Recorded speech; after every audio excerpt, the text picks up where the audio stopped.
Good morning. I have another story to tell you. But first, I have a question for you. I know that comes as no surprise because I always have questions for you, and I'm just sorry that today I don't get to hear your answers. But you can still answer in your head. There are 3 great holidays in the year for Christians, and I wonder if you know what they are. The 3 greatest holidays in the whole year if you're a Christian. One of them is Christmas, when Jesus was born. One of them is Easter, when Jesus rose from the dead. And the third one is Pentecost, when the Holy Spirit came. I wonder if you know which of these holidays we're still celebrating right now. It's still Easter. We're still celebrating the Feast of Easter. Easter lasts for 50 days. And that's almost 2 whole months. And that's good because there are a lot of really good stories about the things that Jesus did when he rose from the dead. And during Easter season, we get to hear them all. Now last week, Father Tim told you the story of doubting Thomas and how he met Jesus after he rose from the dead. And this week, I get to tell you the story of the walk to the village of Emmaus.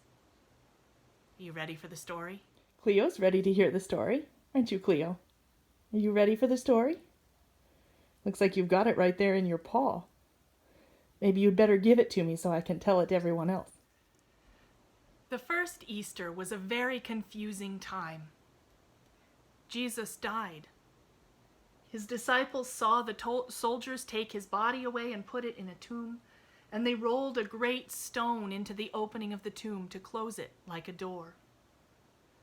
But then, the next morning, when some of them went to the tomb, the stone was rolled away, and the tomb was empty.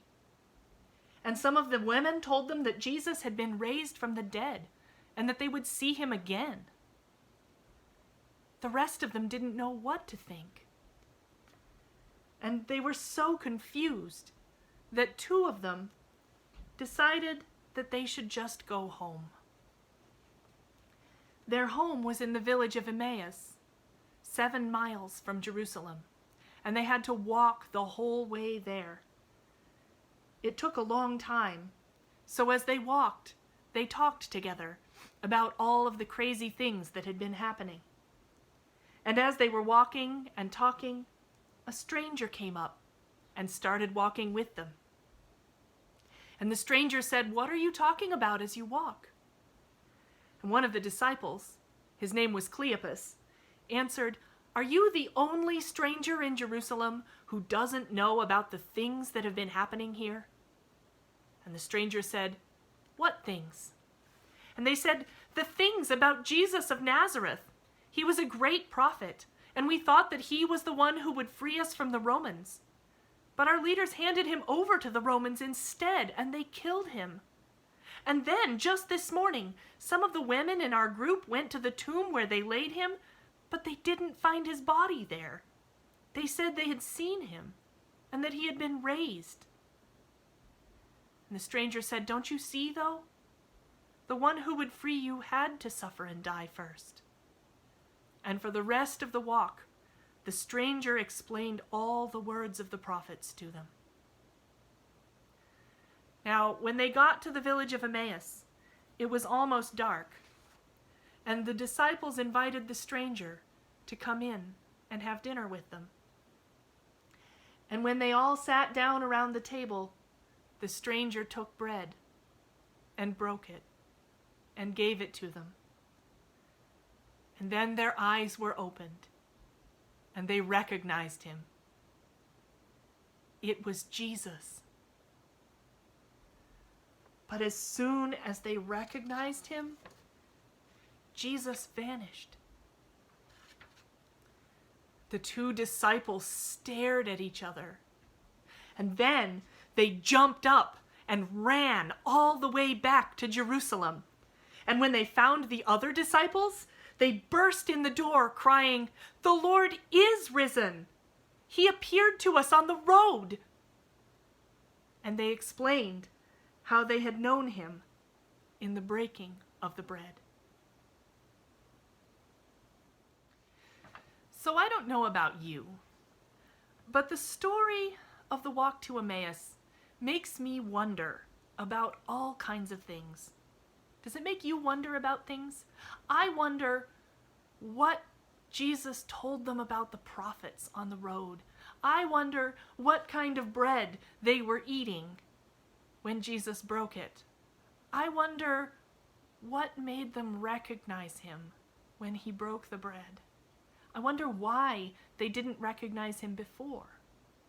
I wonder all kinds of things about this story. And sometimes I think it's important to think a little bit about the things that the stories make us wonder about. So think about the questions I'm about to ask you, and you might even want to write about them, or draw a picture, or talk to a member of your family. There's no right answer to these questions. These aren't the kinds of questions that have right and wrong answers.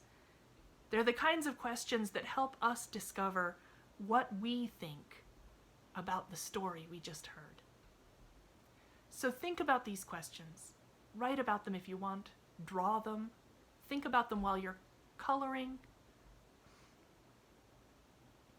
And figure out what your own answers are. I wonder why the two disciples didn't know Jesus as soon as they saw him. I wonder why they recognized him when he broke the bread. I wonder if you would recognize Jesus if you met him on the street right now. And I wonder what you would say to him.